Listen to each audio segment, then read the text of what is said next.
Ya, voy a grabar y para... Voy a apagar el video, sí, porque si no pesa mucho después cuando lo tengan que ver. Ya, me había dicho que querían revisar los talleres, una retroalimentación de los talleres. Yo les decía que yo puedo hacer la retroalimentación de los talleres que ya han enviado, pero los que ya enviaron, a los que yo ya les puse nota. Ya, yo no tengo problema, tendríamos que empezar la otra semana. Ya yo calculaba que más o menos para que haya media hora, o sea, 15 minutos por grupo, podríamos ir haciendo 2 a la semana por el momento, porque todavía no hay tantos talleres que se han enviado. Ya no he tenido tantos, no me han enviado tantos talleres. Ya, así que podríamos coordinarlo para la otra semana. Yo les envío, los jueves les doy como el orden de los grupos, ya que ya los que ya me han enviado los talleres, tenemos les envío el taller corregido antes de la clase y así aprovechan de revisarlo y después me dicen si tienen alguna duda. Ya igual yo les explico por qué sacaron la nota, etcétera. ¿Ya? Bárbara. Ah, sí, de nada. Entonces ahí podríamos revisarlo. Ya no les he subido las notas y no se las voy a subir hasta que estén todas porque si les subo las notas ahora tendría que ponerle a casi todos un 1. Y no es que se hayan sacado un 1, porque el plazo todavía no se acaba. Ya entonces yo creo que es mejor ir viendo grupo a grupo. Y cada una ahí va a saber, cada una y cada uno va a saber qué nota tiene. Ya no sé si les parece bien eso, como la alternativa que les propongo. Sí, profe. Ya. Gracias Carolina y gracias Bárbara, igual Romina, que igual están diciendo que sí por el chat. Ya, entonces, vamos a hacer la clase, ya vamos a ver la materia de hoy. Lo que sí les quiero explicar es que esta materia es larga. Entonces hay una parte que no les voy a pasar hoy, que yo les voy a subir un video. Ya no va a ser tan largo, pero si la ponía hoy, iba a ser, se iba a pasar de la hora y también la idea es que dejemos un poco de tiempo por si tienen alguna duda con el taller. ¿Ya? Así que hoy vamos a hablar sobre los diseños de investigación y cómo seleccionamos una muestra. La temática de los diseños de investigación es un poco larga, ya eso es como lo que nos va a tomar más tiempo hoy, porque son varios diseños, ya hay varios tipos, y eso que solo nos estamos enfocando en lo que es cuantitativo, ya porque cuando veíamos esto mismo y era una mezcla de cualitativo y cuantitativo, nos demoramos, eran muchos más tipos de diseños de investigación. Ya, entonces hoy es 27. Ya, y entonces voy a... Ah, no, verdad que esto no funciona. Perdón, verdad que mi computador por alguna razón el Zoom como que no pesca la pantalla completa. Entonces tengo que ponerlo en PDF, como grande, ya. Entonces, voy a volver a repetir lo que les comentaba. Ya, Profe, pero no se está viendo nada en la pantalla no, por si si acaso. todavía no comparto, todavía estoy dando Ay, instrucción. Como les decía, les voy a subir una parte que no vamos a alcanzar a ver hoy en clase, se los voy a subir el fin de semana, porque tengo que grabarla. ¿Ya? No es como una clase completa, yo creo que no va a ser más de 15 minutos el video, ¿ya? Pero era para que hoy, por ejemplo, no estuviéramos, no, no, no sé si no tendría que ir demasiado rápido, y además si tienen alguna duda del taller de la semana pasada, no alcanzaríamos a revisarlo tampoco. Entonces, ahora veamos la clase de hoy, ya que se llama Diseño de Investigación, Población y Muestra. Entonces, habíamos hablado hasta el momento habíamos llegado hasta la hipótesis, ¿cierto? En el gráfico, en el diagrama, no sé si se acuerdan de los distintos pasos de la investigación. Ahora,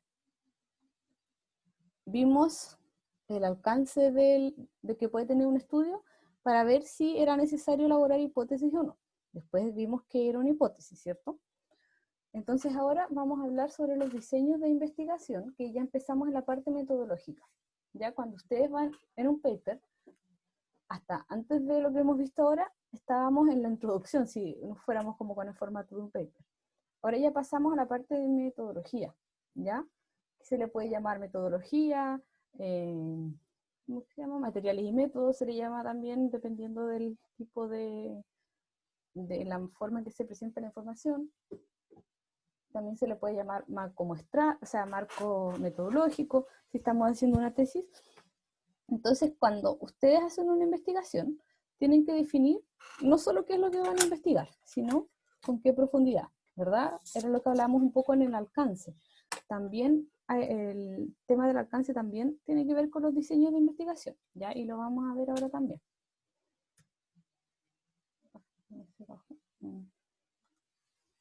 Ahí sí. Ya. Entonces, diseño de investigación también se les dice indistintamente, tiene distintos tipos de estudios. Un diseño de investigación se compone de los distintos tipos de estudios. ¿A qué me refiero? Cuando yo digo, por ejemplo, siempre los papers sale, esta investigación tiene un diseño, puede ser prospectivo, descriptivo, más puede ser descriptivo, bueno, ahí se lo voy a ir diciendo. Puede ser transversal, ¿cierto? Puede ser observacional, etc. Ahí lo vamos a ir viendo. Entonces quiero que ustedes conozcan cada una de esas palabras. Entonces existen distintos tipos de estudio y cuando yo elijo eso, cada uno como de esos apellidos de mi investigación, yo tengo un diseño de investigación. Entonces, ¿qué es un tipo de estudio? Es el esquema general o el marco estratégico que le da unidad, coherencia, secuencia y sentido práctico a todas las actividades que se emprenden para buscar respuesta al problema y objetivos planteados. Entonces, traduciendo esa cita ya de Pineda y de Alvarado, el tipo de estudio es lo que me dice de qué manera yo voy a responder a mi pregunta de investigación. Porque al principio lo único que hice fue explicar cuál era mi pregunta de investigación, cómo la justificaba con teoría, hacía mi hipótesis diciendo que cuál creía yo que iba a ser el resultado de mi investigación, pero hasta aquí yo no sé cómo voy a dar respuesta a esa pregunta, ¿ya? Y el primer paso para poder responder a esa pregunta es definir qué diseño de investigación voy a usar, ¿ya? Primero tengo que ver cuál es el tipo de estudio voy a ocupar, ¿ya? Por eso dice que es un esquema general que le da unidad, coherencia, secuencia y sentido práctico a todas las actividades que voy a realizar para poder responder a mi pregunta de investigación, a mis objetivos y dar solución a problemas. Entonces, aquí creo que no se ve. Hay distintas clasificaciones, ya se las voy a leer, pero estas están, obviamente los vamos a ir viendo uno a uno. Ya existen muchas clasificaciones de tipo de estudio. Nosotros nos vamos a enfocar en 4, que son las que más se utilizan en salud y las más cuando es una investigación cuantitativa, estas son las que más se utilizan en salud, ¿ya? Según el alcance del estudio. Esto ya lo vimos, así que no lo vamos a ver con detalle, que es exploratorio, descriptivo, correlacional y analítico.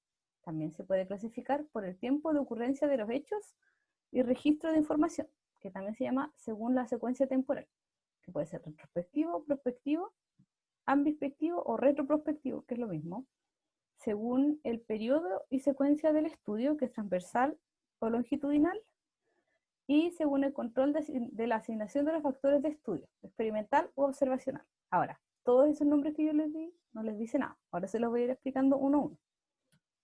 Entonces, ya hablamos un poco de qué era el alcance del estudio, entonces los vamos a repasar rápidamente.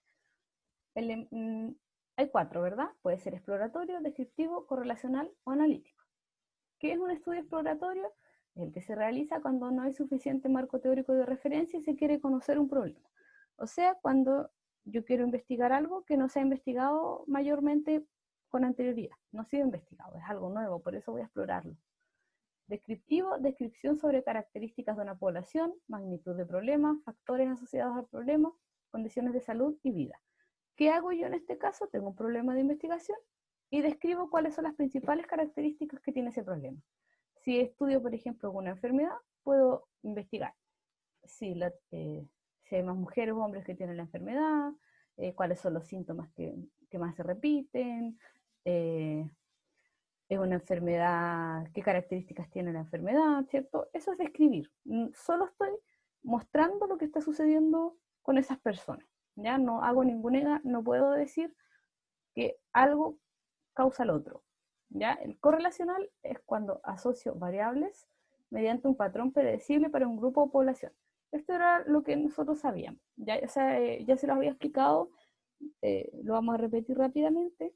Correlacional es cuando yo digo que la variable A influye o tiene una relación con la variable B, se relacionan, ¿ya? Ahora, la relación puede ser directa o indirecta, ¿ya? Yo quiero saber qué tanto se relacionan esas variables, qué tanto se relaciona el fumar con el desarrollo de un cáncer de pulmón. Pero hasta ahí llego, no puedo decir cuánto influye una en la otra, solo digo que se relacionan.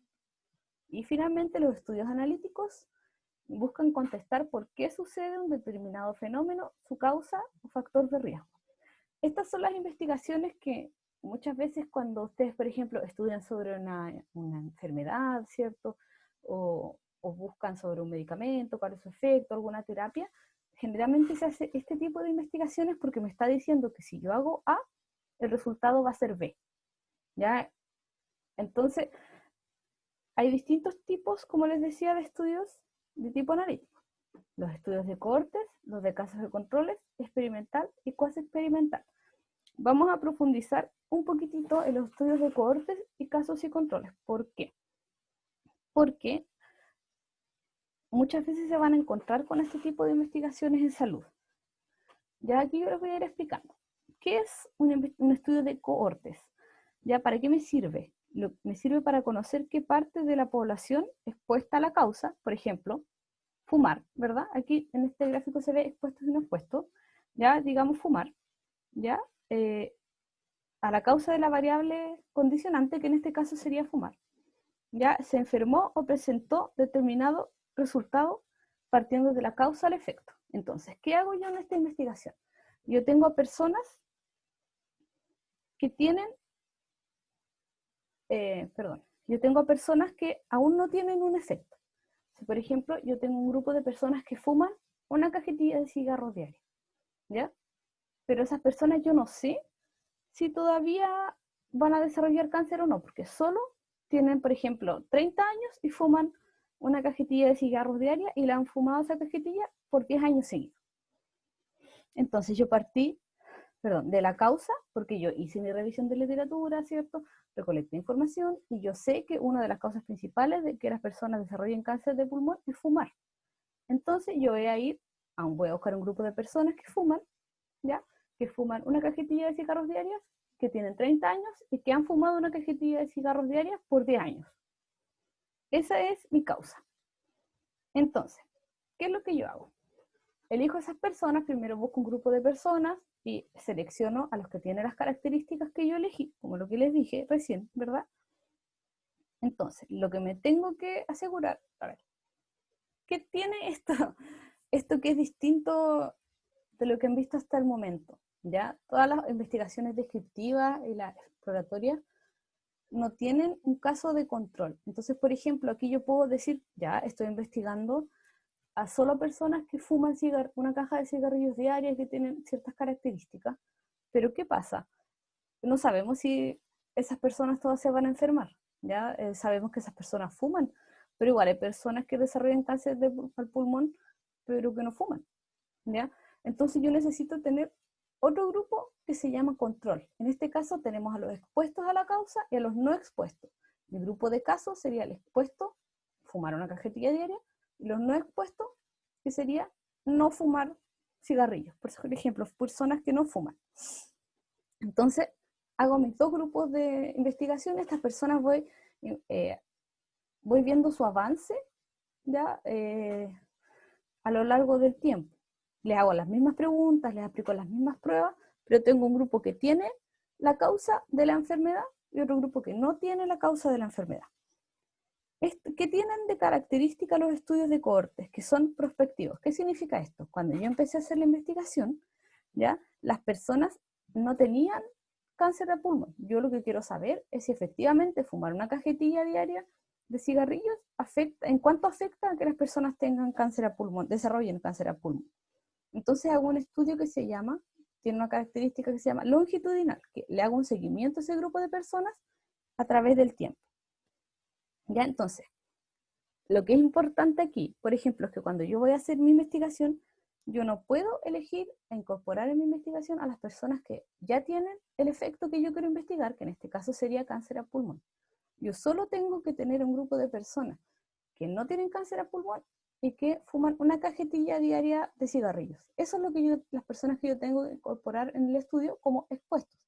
Y como no expuestos, tengo que incorporar a personas que no tienen cáncer a pulmón y que no fuman cigarrillos. ¿Ya? Pero a quien no tengo que incorporar es alguien que ya tiene cáncer a pulmón, independiente de que si fuma una cajetilla de cigarrillos o no. Ahora, ¿qué pasa? Si la hipótesis es cierta, si yo ya hago toda mi investigación y me doy cuenta que la hipótesis que yo tenía, que las personas que fuman una cajetilla de cigarrillos al día por 10 años tienen 50% más de probabilidades ya de desarrollar cáncer al pulmón que las personas que no lo hacen, ¿ya? El número de personas, lo que pasaría es que el grupo de personas que sí fueron expuestos al efecto tiene un porcentaje más alto de probabilidad de tener, perdón, si fueron expuestos a la causa, tiene un porcentaje de probabilidades más grandes de tener el efecto, lo que les decía. Ya, si mi hipótesis es cierta, entonces, estoy inventando, las personas que fuman una cajetilla de cigarrillos por 10 años ya tienen un 50% más de probabilidades de desarrollar cáncer al pulmón que las personas que no lo hacen. ¿Y qué significa esto también? Como les decía, la otra característica de esta investigación es que también es un tipo de estudio que se llama longitudinal, o sea, que sigo estos dos grupos de personas que son expuestos a la causa, que sería el fumar una cajetilla de cigarrillos diarios, y que no son expuestos a la causa, personas que no fuman. Y sigo estos dos grupos a un periodo de tiempo largo. ¿Cuál es el tiempo que les da acá? 10 años. Entonces, a los 30 años empezamos la investigación, ¿verdad? Elegí a 100 personas que fuman una cajetilla de cigarrillos diarios y a 100 personas que no fuman una cajetilla de cigarrillos diarios. Entonces, hice la investigación, voy anotando algunas personas, por ejemplo, aquí sale, pérdidas de seguimiento. Hay personas que tal vez no van a querer seguir siendo parte de mi investigación por 10 años, es harto tiempo, ¿cierto? Pueden que fallezcan también las personas por otras causas. Y al final, de ese grupo de personas, tengo una diferencia entre las personas que sí desarrollaron la enfermedad y las que no la desarrollaron. Y ahí yo comparo los resultados. Ese es un estudio de cohorte. Lo voy a resumir de nuevo. ¿Ya? Es una investigación que yo parto desde la causa, que yo sé cuál es la causa porque hice mi revisión de mi marco teórico, revisión de literatura, ¿ya? Y parto de la causa, yo sé que el fumar genera cáncer a pulmón, ¿ya? Afecta en el desarrollo de cáncer a pulmón, ¿ya? Esa es la causa. Eso me dice la literatura. Entonces yo busco a personas que cumplan con esa característica y también busco a personas que no cumplan con esa característica para comparar los resultados, porque si yo solo investigo a personas que tienen la causa, no puedo estar 100% seguro que no desarrollaron la enfermedad por alguna otra razón externa. Pero si busco otro grupo de personas que tienen características similares, tienen 30 años pero no fuman, ¿ya? Puedo comparar y decir que sí tiene un efecto porque comparé dos grupos similares. 100 personas que no fuman. En las personas que no fuman, solo un 10% de desarrollo de cáncer al pulmón. En las personas que sí fuman, un 60% de desarrollo de cáncer al pulmón. ¿Ya? También, como les decía, no se olviden, son prospectivos, o sea, que yo hago un seguimiento a través del tiempo y que son longitudinales, ¿ya? Que son estudios largos, no son en un momento determinado. No sé si alguna vez le han hecho una encuesta, pero cuando a mí me hacen una encuesta, esa investigación es como que yo le saco una foto a mi opinión del momento. Ya si alguna vez le han hecho una encuesta de satisfacción, por ejemplo. No sé si alguna vez les han llegado esas del supermercado. Ya, por ejemplo, ya vas al supermercado y te atendieron bien, entonces pones que estás satisfecho con el supermercado. Pero vas otra vez y en realidad esa vez te trataron súper mal en el supermercado y ya no estás satisfecho. Esa investigación, por ejemplo, ahí son dos momentos distintos, ¿ya? Eso no es algo longitudinal porque son dos cosas distintas que yo estoy investigando. Para darle un ejemplo de algo que ustedes conozcan un poco, ¿ya? Otra investigación que voy a hacer, que les voy a explicar, es la de estudios de casos y controles. Esta. Entonces, aquí parto al revés, ¿ya? Quiero conocer qué parte de la población que presentó un problema, ¿ya? Estuvo expuesta a la causa asociada de ese problema. Entonces aquí voy al revés. Parto del efecto, ya tengo cáncer al pulmón, y voy a la causa. En fumar una cajetilla de cigarrillos diarios. Entonces, esto tiene como característica que yo empiezo a analizar comportamientos que las personas tuvieron en el pasado, ya que tan expuestos, comportamientos o qué tan expuestos estuvieron a lo que es la causa de la enfermedad que ellos ya tienen. Entonces, estas investigaciones tienen una característica que son retrospectivas. Yo analizo información de algo que ya sucedió. Y aquí también tienen como situación lo que yo les decía, otras características que son transversal, los que les mencionaba. Es como una foto. Estudio en un momento dado cuántas personas que tienen el efecto tenían la causa. ¿Ya? O sea, ¿qué significa esto? Cuando recolecto la información, la recolecto todo en el mismo momento. ¿Se acuerdan que les dije que el longitudinal es un estudio que en el caso, el ejemplo que les di, duraba 10 años? Y yo esas personas las iba viendo todos los años, cada 6 meses, para ver si desarrollaban o no la enfermedad, ¿verdad? En este caso, yo toda la información la recolecto en un momento. Saco la foto del momento de lo que me dijo la persona. ¿Ya? Entonces, ¿cómo hago aquí? Hago la investigación también, al igual que el otro, tengo dos grupos. Grupo de enfermos y grupo de no enfermos. Los enfermos son los casos y los no enfermos controles. Es la misma lógica que la otra investigación. Ya tengo un grupo con las características, ¿cierto?, de personas que tienen cáncer a pulmón y un grupo de personas que no tienen cáncer a pulmón, y yo comparo los resultados. Veo de los que tienen cáncer a pulmón, ¿cuántos de ellos fumaron una cajetilla de cigarrilla diaria por 10 años? ¿Ya? Y lo mismo con los que no están enfermos. Entonces, alguno me puede dar lo mismo, ya un resultado similar. Hay más probabilidad que te dé cáncer a pulmón si fumaste una cajetilla de cigarrillos diarios por 10 años.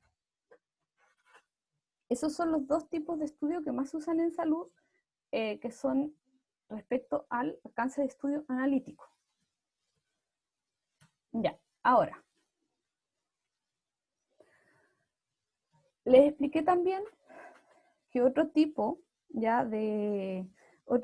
de estudio son los que son retrospectivos, los prospectivos y los ambispectivos o retroprospectivos. Suena un poquito como trabalengua.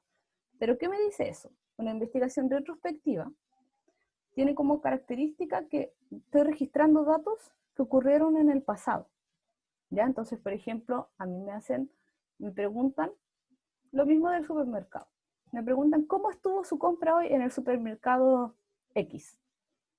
Y yo, ok, me acuerdo, empiezo a anotar ya, ok, me trataron bien, me trataron mal, no encontré todos los productos que yo quería comprar, pero es algo que ya sucedió. Entonces, cuando yo contesto sobre algo que ya sucedió. Eso es retrospectivo. Registro de datos que ocurrieron en el pasado. Solo esa es la característica. Las otras investigaciones son prospectivas. Los hechos se registran a medida que ocurren. Es como el ejemplo que les di de la investigación de cohortes. ¿Ya? Yo hago una investigación larga y voy viendo cómo evolucionan con el tiempo la variable que yo estoy investigando. Eso es prospectivo. ¿Qué más es? Sí, a medida en que van ocurriendo. Eso, a medida hechos se registran a medida que ocurren. Y los ambispectivos o retroprospectivos registran información sobre hechos que ya ocurrieron en el pasado, continuando con el registro a medida que continúa la investigación. Por ejemplo, yo sé que las personas fuman una cajetilla diaria, pero yo quiero saber, por ejemplo, si antes fumaban más. Yo quiero saber si siempre han fumado tanto. Yo quiero saber otras cosas de esas personas que hasta el momento que no van a pasar en el futuro, que son cosas que ya sucedieron. Ahí yo estaría haciendo una investigación ambispectiva.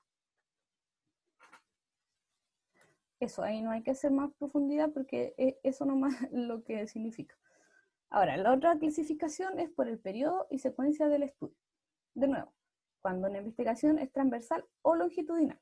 ¿Qué es transversal? Cuando estudio las variables simultáneamente en un momento determinado. Le saqué una foto. ¿Ya? Yo voy a recolectar toda la información en un momento determinado. Longitudinal estudia una o más variables en un mismo grupo a lo largo de un periodo de tiempo que depende del problema y las variables que estoy investigando, ¿cierto? realizando una recolección de datos en distintos periodos de tiempo, ya sea continuo o periódico. Hay otra, por ejemplo, ¿qué es una investigación longitudinal, un estudio longitudinal? No sé si conocen una encuesta que se llama CACEN, es una encuesta de caracterización socioeconómica nacional, así se llama, y esa encuesta se hace no recuerdo si cada 3 o cada 5 años, a las mismas, no, cada 2 años creo que es, a las mismas familias. Entonces yo puedo buscar la información de la familia y voy y busco esa misma familia hace 10 años y están los datos. Ya, esa es una investigación, una recolección de datos longitudinal. Ya, aquí de nuevo vamos a detenernos un poco, ya. Aquí el tipo de investigación es respecto, de acuerdo al control de la asignación de los factores de estudio.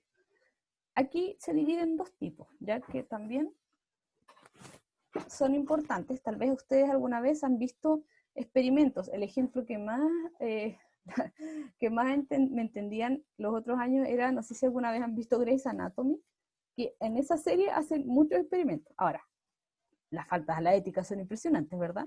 Pero eso es un experimento. ¿Qué es lo que hacen? Introducen y manipulan la variable causal o de riesgo para determinar el efecto. O sea, yo tengo la causa y el efecto, pero yo manipulo la causa para ver si eso cambia el efecto o no. Y organizo igual que el otro. La muestran dos grupos, ¿cierto? En caso de control. Y eso se asigna de forma aleatoria. Eso es como les decía de Grey's Anatomy, por ejemplo. Un ensayo clínico aleatorio, que se los voy a explicar un poquito más. Yo elijo dos grupos y, por ejemplo, tengo un medicamento que quiero probar para ver si ayuda a mejorar los síntomas que puede tener una enfermedad. Por ejemplo, el dolor. Ya, el dolor de una enfermedad. Entonces yo estoy probando un nuevo medicamento o una nueva terapia y yo trabajo, no, un medicamento más que terapia, y yo trabajo con un grupo de personas que tienen la enfermedad y yo no les digo a esas personas si les di el medicamento o no. ¿Ya? A algunos les toca el placebo y a otros les toca el medicamento que estoy probando. ¿Ya? Y voy viendo cuál es la evolución de las personas y así veo si efectivamente el medicamento funciona o no. Entonces, aquí hay dos tipos de investigaciones experimentales, el ensayo clínico aleatorio o ECA, que lo vamos a ver con más detalle en un ratito más, y el desarrollo clínico de medicamentos también se hace así. Ya no vamos a profundizar tanto en ese porque no viene tanto al caso, digamos, pero quiero que igual conozcan cómo funciona un ensayo clínico aleatorio. Y dentro también de las investigaciones experimentales hay una subcategoría que son las investigaciones cuasi experimentales. ¿Por qué no son 100% experimentales? Porque no cumplen con el requisito de que yo controlo las variables de causal y de efecto, ¿cierto? A través de un grupo control. O sea, por ejemplo, hago la investigación y le doy a todos el medicamento. No hago un control para ver si no hace efecto, ¿ya? O de la asignación aleatoria o ambas. Lo vamos a ver ahora también, pero cuando se hace una investigación cuantitativa tiene que tener, a ver, las personas que yo elegí tienen que elegirse de forma aleatoria. Ya yo no puedo elegir a las personas con pinza.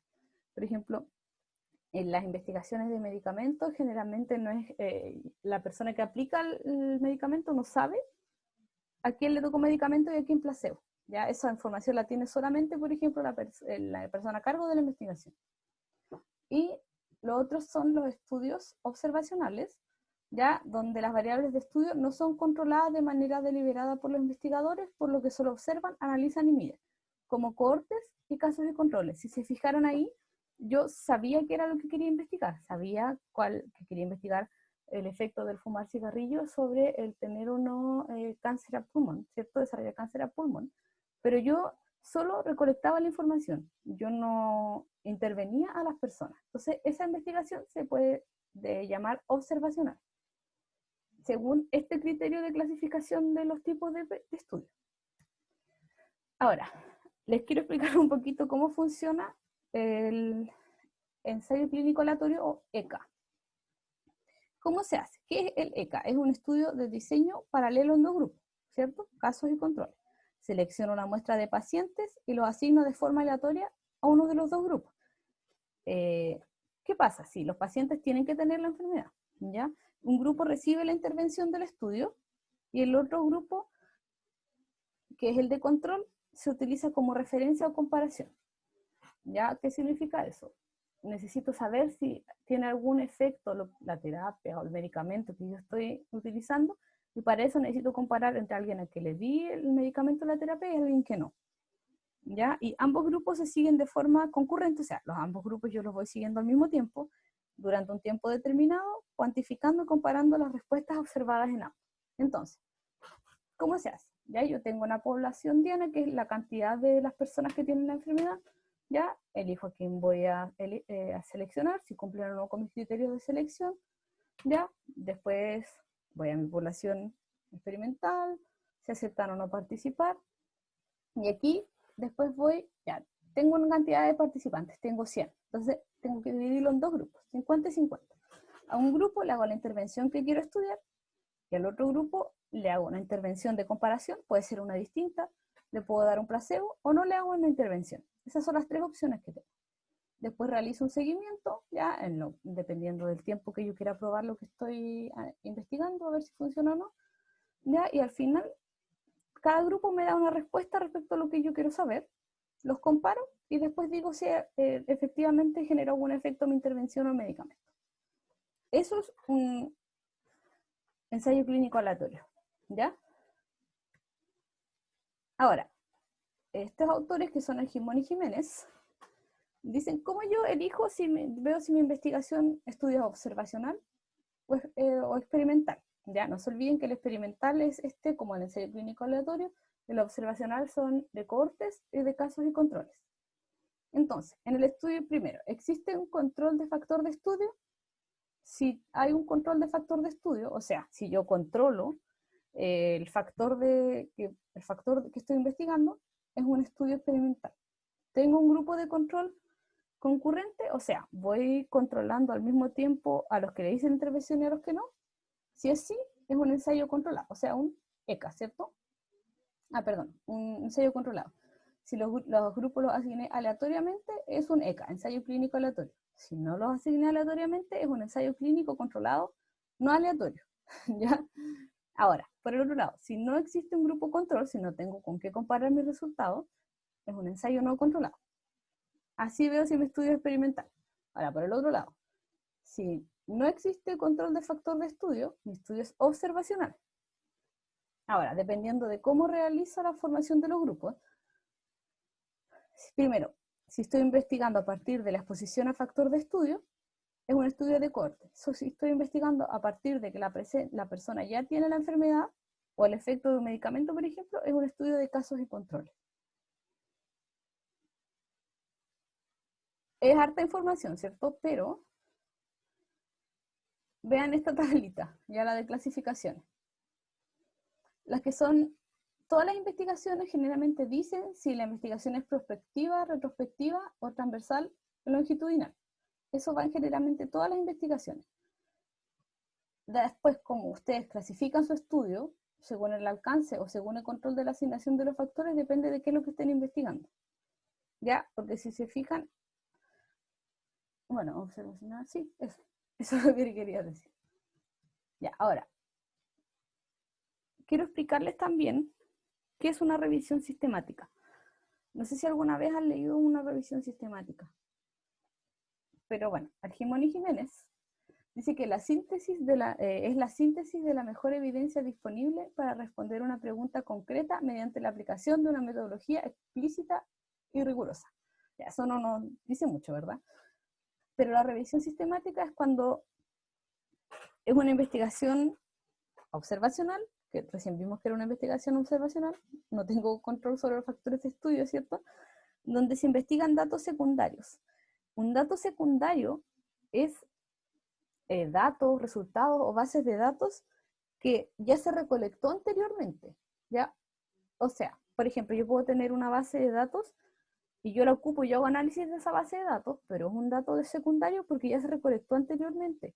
¿Y por qué secundario? Porque se recolectó para responder otra pregunta de investigación, no para responder la mía. ¿ya? Entonces, en este caso se analizan datos secundarios y cuál es la población. Hasta el momento yo les había dicho que las investigaciones se realizan con personas, ¿cierto? Ya yo analizo las características que tiene una persona, si tienen o no una enfermedad, ¿verdad? Etcétera, etcétera. Pero la revisión sistemática, lo que yo estoy estudiando, son los mejores artículos originales o papers que se han realizado sobre el tema que yo voy a investigar. Puede sonar un poco extraño a veces, ¿ya? Pero se hace al igual que cualquier otra investigación. Ya tengo que seguir los mismos pasos. Entonces, primero, tengo que definir la pregunta o el objetivo de investigación. ¿Cómo lo hago esto? Tengo que definir cuál es el factor de estudio que yo voy a investigar, cuál es el factor de comparación, o sea, por ejemplo, ya, el factor de estudio. Voy a hacer una investigación sobre una intervención en particular, ya, por ejemplo, alguna terapia. Dígame el nombre de alguna terapia que se utilice en terapia ocupacional.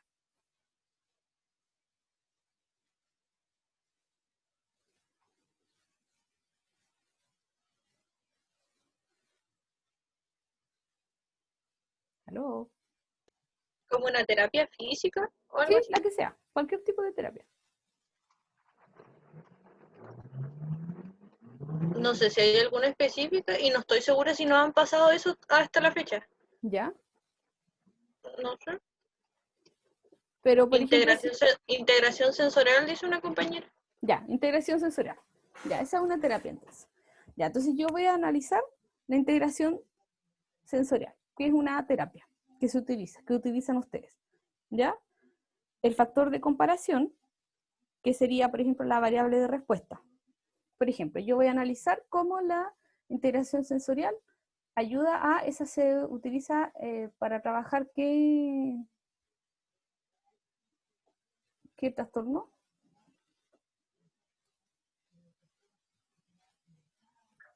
Creo que el TEA. El TEA, Creo. ya. Entonces, yo voy a investigar por ejemplo, mi objeto de investigación o mi pregunta de investigación va a ser algo parecido a de qué manera el utilizar la técnica de integración sensorial ayuda a disminuir los síntomas, es que claro, tendría que saber qué hacer la terapia, ayuda a mejorar la calidad de vida en los pacientes con TEA, por ejemplo. Esto es lo que yo voy a investigar. Y tengo mi población de estudio, que son los pacientes que tienen TEA, ¿ya? Entonces ahí ya definí mi problema de investigación y mi pregunta de estudio. Pero si se fijan, lo que yo quiero saber, lo que yo voy a analizar con esto, voy a buscar papers que hablen sobre esas dos cosas, sobre integración sensorial en pacientes con TEA y el efecto que produjo. Eso es lo que yo estoy investigando. Después de eso, tengo que buscar, identificar qué estudios disponibles tienen lo que yo estoy investigando. Ya, porque ustedes saben, tienen lo mismo que han hecho en los talleres, tienen que ir a una base de datos que se relacione con el tema, ¿cierto? Tienen que buscar información y eso lo hacen con palabras clave. También eligen un periodo de cobertura, por ejemplo, los últimos 5 años, etc. Buscan la información. Después seleccionan criterios de inclusión y exclusión de los estudios. ¿Qué son estos? ¿Qué estudio voy a incorporar para analizar y cuál no? Por ejemplo, voy a analizar, incorporar solo estudios que sean experimentos, por ejemplo, que sean solo ECA.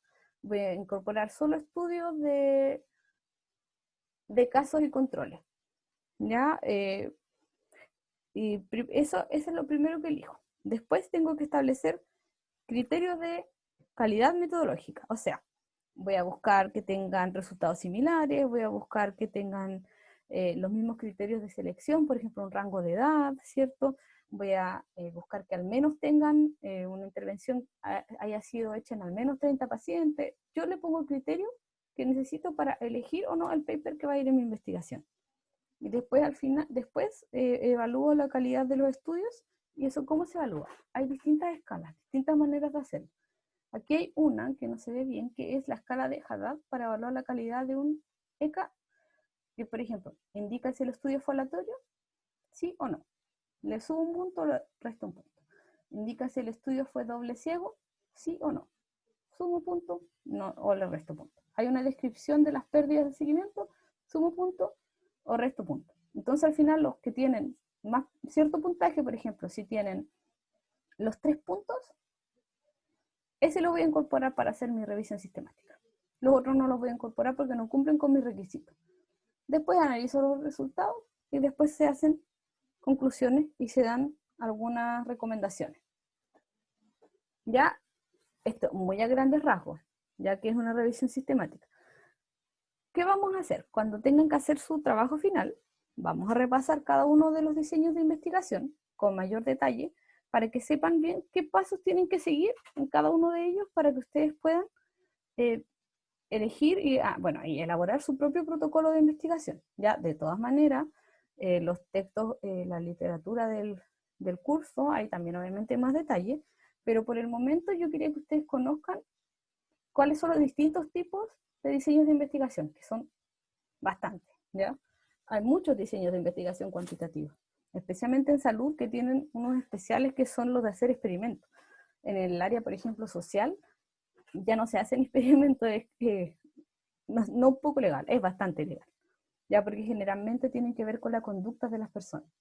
No sé si alguna vez han escuchado creo que hay una película, que es de una prueba que se hizo una investigación que se hizo en Stanford, que es hicieron un experimento para ver si las personas, dependiendo de la situación en la que estaban, desarrollaban características autoritarias o no. Y se hizo una prisión como falsa, y todas las personas eran estudiantes, no había ninguna diferencia entre ellos, más allá de que tal vez estaban en distintos años de la carrera. Pero se hizo una investigación, se hizo como un experimento y los chicos estaban encerrados, no recuerdo cuánto tiempo, no sé, una semana por ejemplo, y se comportaban los que eran carceleros como carceleros y los que eran presos como presos. Se pusieron muy en el papel de ser presos y carceleros. Y eso le generó mucho daño a las personas que participaron de esa investigación. Entonces, generar ese tipo de secuelas psicológicas, eso es muy difícil, casi no se hace experimentos en el área social, eso incluye psicología también. ¿Ya? Ahora, vamos a pasar al otro tema. No sé si tienen alguna duda. Es harta información. Si quieren revisarlo en la otra clase, dejo un espacio antes y ahí pueden decirme qué dudas tienen.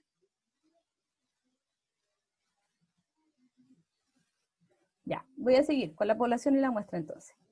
Ya, primero, no sé si saben lo que es una población de investigación, ¿ya? Cuando hablamos de población siempre nos imaginamos como que estoy hablando tal vez de la población de Puerto Montt, ¿cierto? Algo en general. Pero cuando yo voy a hacer una investigación, yo tengo que seleccionar a las personas que voy a estudiar. Por ejemplo, sigamos con el ejemplo de las personas que fuman cigarrillo y las probabilidades que tienen para desarrollar cáncer al pulmón. Yo, por ejemplo, tengo la información de que hay 1000 personas en Puerto Montt que fuman una cajetilla de cigarrillos diarios. Ya, esto es un invento. Hay 1000 personas que fuman una cajetilla de cigarrillos diarios. Sé dónde viven, tengo todos sus datos. Eso no pasa en la realidad, pero con fines de este ejemplo vamos a hacerlo así. Tengo todos los datos. Pero yo no tengo tiempo ni la capacidad de hacerle una investigación a 1000 personas. No tengo la posibilidad de hacerlo a 1000 personas. Entonces, yo selecciono a una cantidad de personas que representen a toda esa población. Entonces, ¿cuál es la población diana? No sé si se acuerdan que yo les mencioné en algún momento que cuando se hace una investigación cuantitativa, una de las cosas más importantes es que se generalicen los resultados de la investigación. ¿Qué significa eso? Que si yo hago una investigación a 100 personas, los resultados hablen sobre las 1000, no sobre las 100.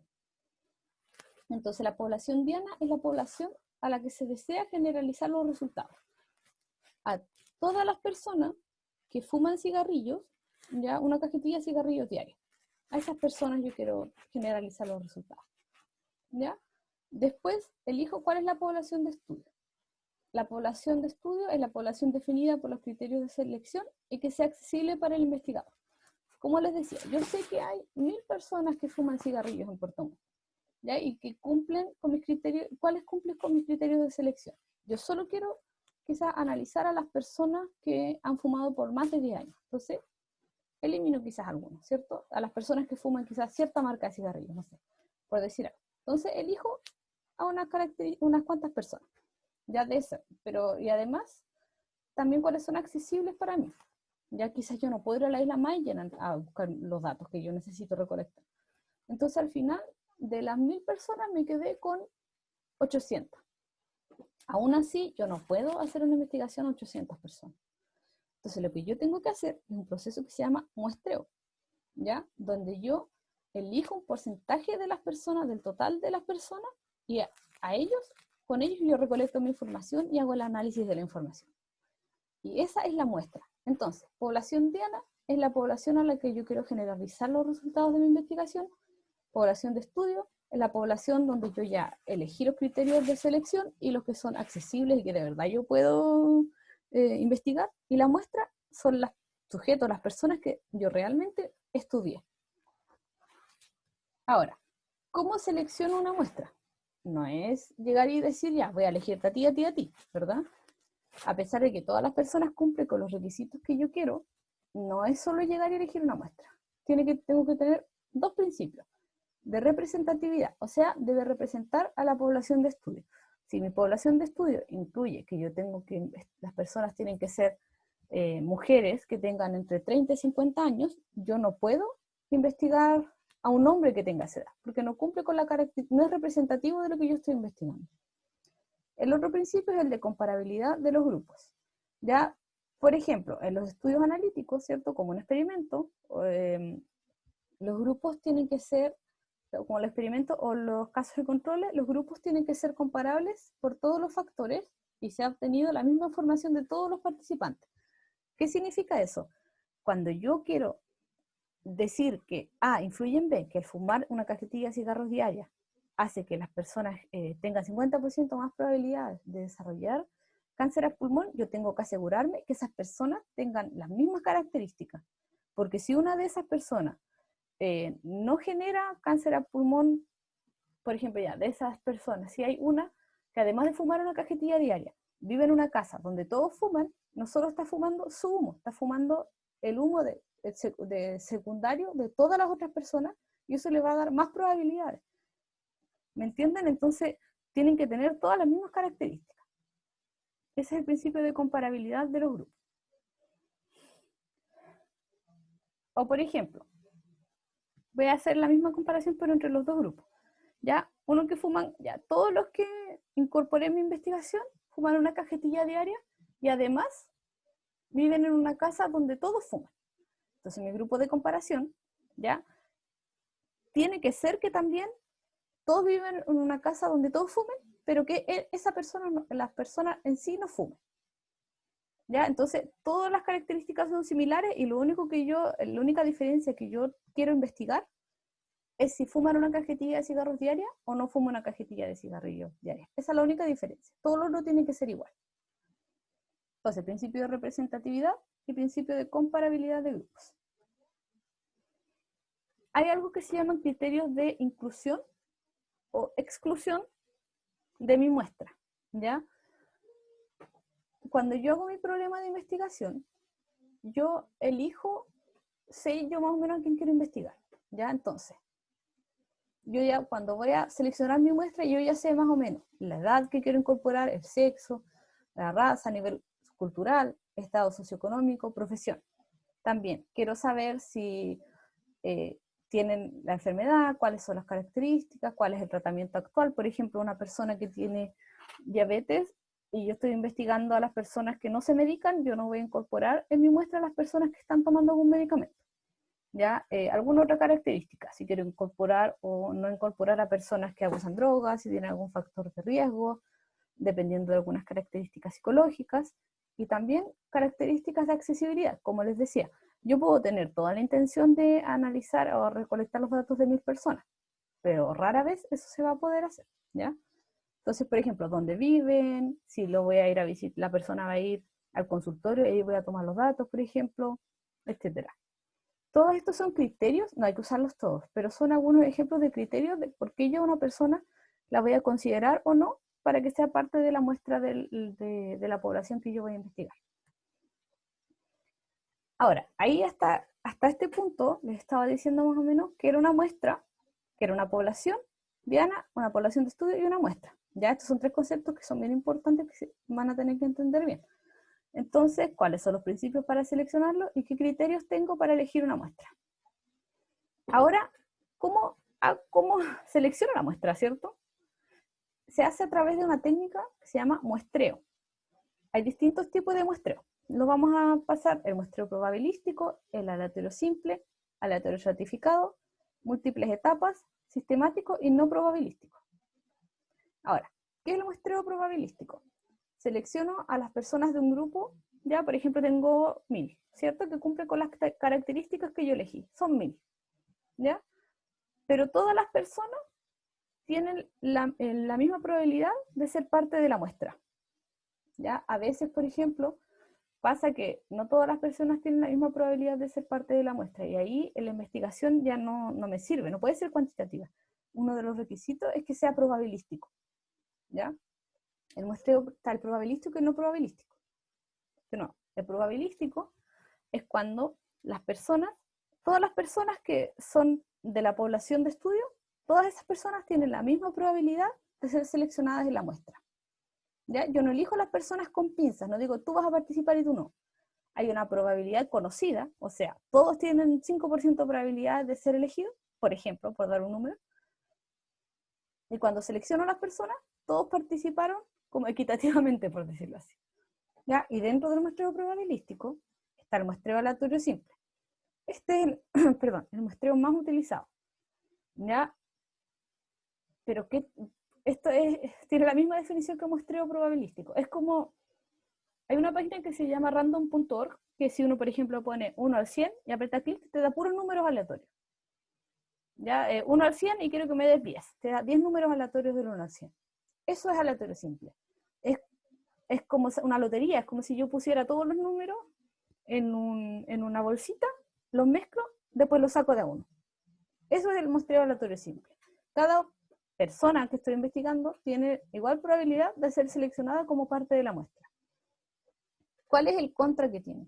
¿Por qué es tan difícil hacer este tipo de muestreo? Porque tengo que conocer, en este caso, todas las unidades de muestreo. Por ejemplo, tengo que tener toda la información, por ejemplo, cómo se llaman, dónde viven, cómo contactarlas, de las personas que van a participar en mi investigación, que yo quiero que participen de mi investigación. Entonces, ¿cómo se haría un muestreo aleatorio simple? Yo hago una lista, le pongo número a todas las personas, ¿cierto? Un número del 1 al 1000. Y después yo de alguna manera hago esta selección aleatoria, por ejemplo en random.org, o como les decía, sacarlo de un papelito, puede ser así de rústico, ¿no? Poner 1 al 1000 en una bolsita y sacarlo, ¿ya? Y así calculo a la gente. Entonces, por ejemplo, ya porque esta clase no vamos a ver cómo calcular el tamaño de la muestra, ese es el video que les voy a subir. Entonces, por ejemplo, yo decidí que voy a elegir a 100 personas, esa va a ser mi muestra. Entonces yo saco 100 números, o pongo de los 1000 que me elija 100, y esas son las personas que a las que les voy a hacer la investigación. Así lo elegí. Muestreo aleatorio simple. Después está el muestreo aleatorio estratificado. Cuando yo tengo una población, por ejemplo, yo sé que de las personas que fuman una cajetilla diaria, 600 son mujeres y 40 son hombres.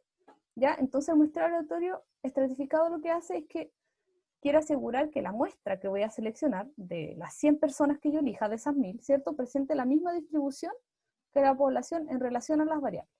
Entonces, por ejemplo, si yo quiero que sea estratificado y que de verdad represente a la muestra en total, yo voy si son 1000 y el 60% son 600 mujeres y 400 hombres, yo en mi muestra voy a elegir 60 mujeres y 40 hombres. ¿Ya? Entonces, la población se divide en estratos en función de las categorías de las variables porque se desea estratificar. Se puede estratificar por género, por edad, ¿cierto? Y se forman subgrupos con la característica en común. Y claro, es mejor, es más difícil aún, ¿verdad? Pero es mejor porque está siendo aún más representativo. Aquí se sigue eligiendo de forma aleatoria y probabilística, ¿ya? Pero la diferencia es que yo sé que voy a elegir a 60 mujeres y a 40 hombres. Porque yo sé que en general la característica de toda mi población que yo quiero estudiar son 600 mujeres y 400 hombres. Ahora, Otro, muestreo en múltiples etapas. Se seleccionan unidades de muestreo de una población, unidades primarias al principio, y después se obtiene una muestra de cada una de las unidades primarias, secundarias. Yo divido, por ejemplo, ya, de las 1000 personas, yo sé que viven en distintos sectores. Entonces, lo primero que hago es ver cuántas personas viven por sector y las divido en unidades primarias. Después de eso, yo saco una cantidad de personas de cada uno de los sectores. Y ahí tengo mis unidades secundarias. Entonces lo hago en distintas etapas. El muestreo sistemático, pero de nuevo, como les digo, de nuevo esto sigue siendo aleatorio y probabilístico, no nos olvidemos de eso. Muestreo sistemático. Se utiliza una regla sistemática simple como elegir uno de cada n individuos. Un ejemplo, ya, por ejemplo, del 1 al 1000, ¿cierto? Yo sé que voy a elegir 100. Aquí, por ejemplo, también es probabilístico. No, seguimos con el probabilístico, sí, pero aquí como yo hago, por ejemplo, tengo 1000 personas y yo necesito elegir 100. Entonces, voy a elegir a... Espérenme un poquito.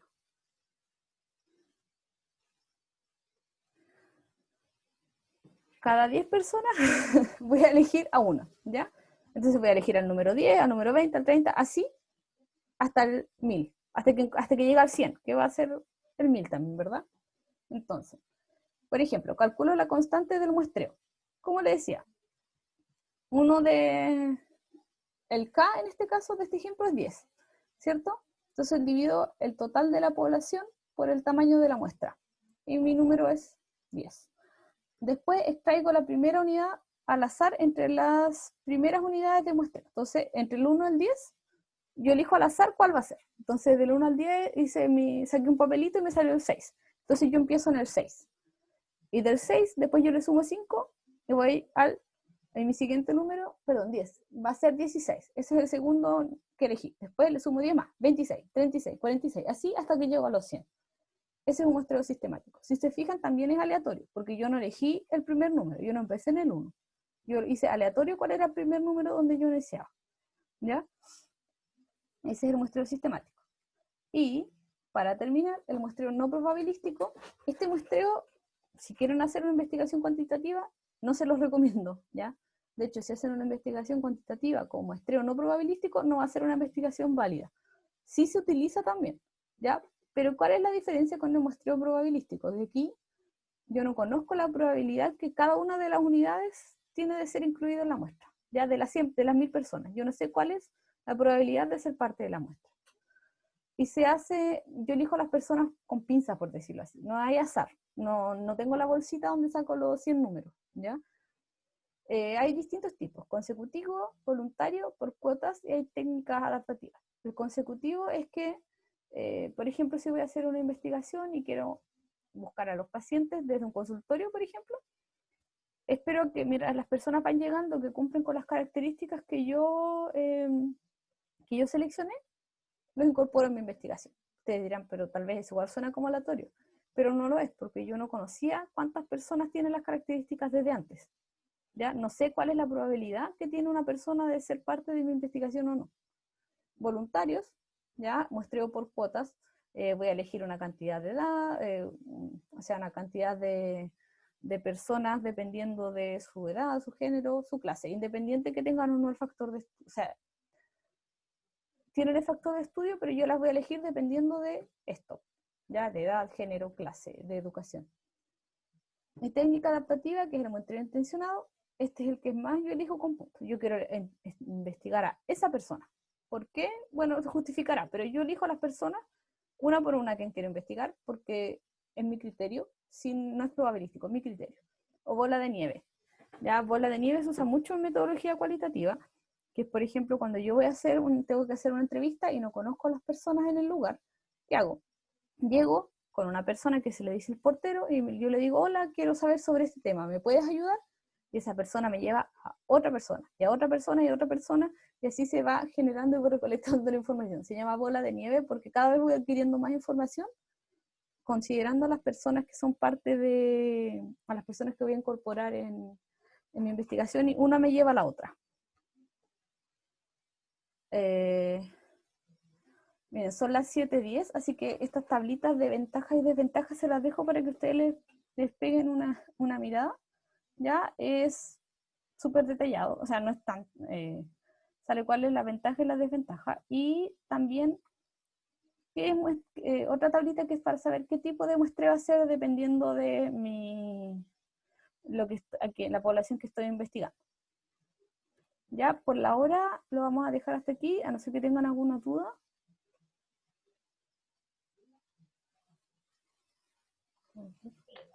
Tengo más por ahí en el chat. No, profe, súper claro. Ya, gracias por contestarme. Entonces, voy a dejar de... chat, a ver. Ya, gracias Carolina. Dice Carolina que no tiene dudas tampoco. Entonces voy a dejar de compartir. Entonces voy a parar de grabar.